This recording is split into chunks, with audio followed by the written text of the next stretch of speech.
नमस्कार दोस्तों, आज के हमारे इस वीडियो में हम आपके लिए महाशिवरात्रि की व्रत कथा लेकर आए हैं। प्राचीन काल में किसी जंगल में एक गुरुध्रुव नाम का शिकारी रहता था, जो जंगली जानवरों का शिकार करता अपने परिवार का भरण पोषण वह शिकार से किया करता था। एक बार शिवरात्रि के दिन जब गुरुध्रुव शिकार के लिए निकला, तब संयोगवश पूरे दिन खोजने के बाद भी उसे कोई शिकार नहीं मिला। इस प्रकार दिन भर भूखा प्यासा शिकारी का शिवरात्रि का व्रत हो गया। उसके बच्चे, पत्नी एवं माता पिता को भूखा रहना पड़ेगा, इस बात से वह चिंतित था। सूर्यास्त होने पर वह एक जलाशय के समीप गया और वहां एक घाट के किनारे पेड़ पर थोड़ा सा पीने के लिए पानी लेकर चढ़ गया, क्योंकि उसे पूरी उम्मीद थी कि कोई न कोई जानवर अपनी प्यास बुझाने के लिए वहां जरूर आएगा। वो पेड़ बेलपत्र का था और उस पेड़ के नीचे एक शिवलिंग भी था, जो सूखे बेलपत्र से ढका होने के कारण दिखाई नहीं दे रहा था। रात का पहला पहर बीतने से पहले एक हिरणी वहां पानी पीने के लिए आई। उसे देखते ही शिकारी ने अपने धनुष पर बाण साधा। ऐसा करने से उसके हाथ के धक्के से कुछ बेलपत्र के पत्ते और जल की कुछ बूंदें नीचे शिवलिंग पर गिर गए और अनजाने में शिकारी के पहले पहर की पूजा हो गई। पत्तों की आवाज से हिरणी ने जब ऊपर देखा तो हिरण भयभीत होकर शिकारी से कांपते हुए बोली, मुझे मत मारो, मुझे मत मारो। शिकारी ने कहा, मैं और मेरा परिवार भूखा है, इसलिए तुम्हें नहीं छोड़ सकता।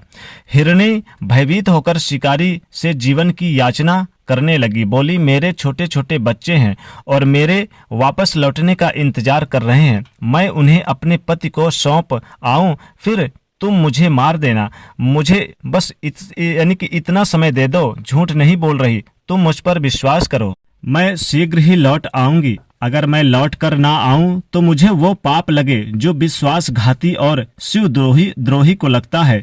इस प्रकार हिरणी के विश्वास दिलाने पर शिकारी ने उसे जाने दिया। कुछ देर बाद शिकारी ने देखा कि एक मोटा ताजा हिरण जल पीने वहां आया है। उसने फिर से अपने धनुष पर बाण चढ़ाया और फिर से कुछ जल और बेलपत्र शिवलिंग पर चढ़ गए।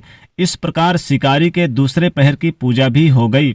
धनुष पर बाण चढ़ा देख हिरण ने पूछा, ये तुम क्या कर रहे हो? ये तुम क्या कर रहे हो? मैं घर पर अपने बच्चे को छोड़कर आया हूँ। मुझे इतना समय दे दो कि मैं अपने बच्चों को धैर्य देकर शीघ्र लौट आऊं। तुम मुझ पर विश्वास रखो। शिकारी ने हिरण को जाने दिया।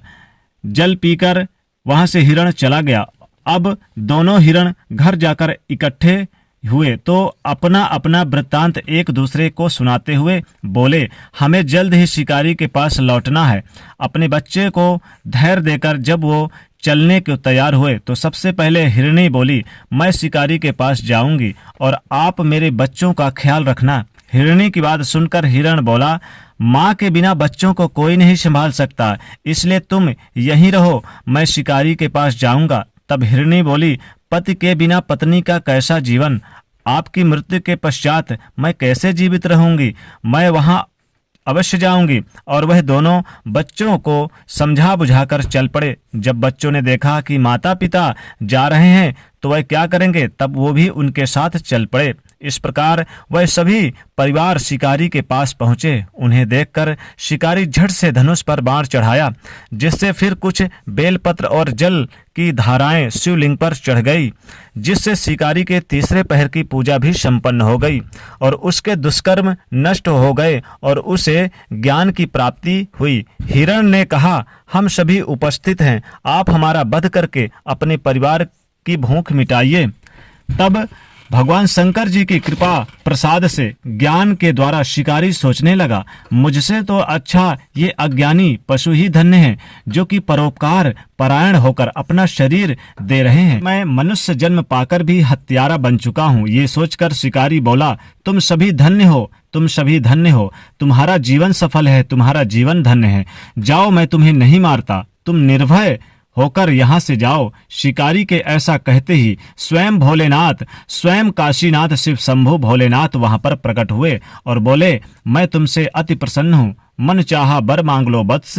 ये सुनकर शिकारी भगवान के चरणों में गिर पड़ा। आंखों से आंसू बहने लगे। भगवान शंकर ने उसे सुख समृद्धि का वरदान देकर गुरु नाम प्रदान किया। तो दोस्तों, ये वही गुरु था जिसके साथ भगवान श्री राम यानी मर्यादा पुरुषोत्तम श्री रामचंद्र ने मित्रता करी थी, दोस्ती करी थी। तो दोस्तों, कैसे लगी आपको ये हमारी आज की इस वीडियो की जानकारी और इस महाशिवरात्रि व्रत की कहानी, जरूर हमें कमेंट बॉक्स में बताइए। और दोस्तों, जो सबसे पहले इस वीडियो को शेयर करेगा और सबसे पहले इस वीडियो को लाइक करेगा, उसके ऊपर इस महाशिवरात्रि पर भोलेनाथ की कृपा जरूर बनेगी। तो दोस्तों, जाते जाते वीडियो को लाइक जरूर करिए, नहीं तो चैनल को सब्सक्राइब करिए और इसे शेयर करिए। हर हर भोलेनाथ।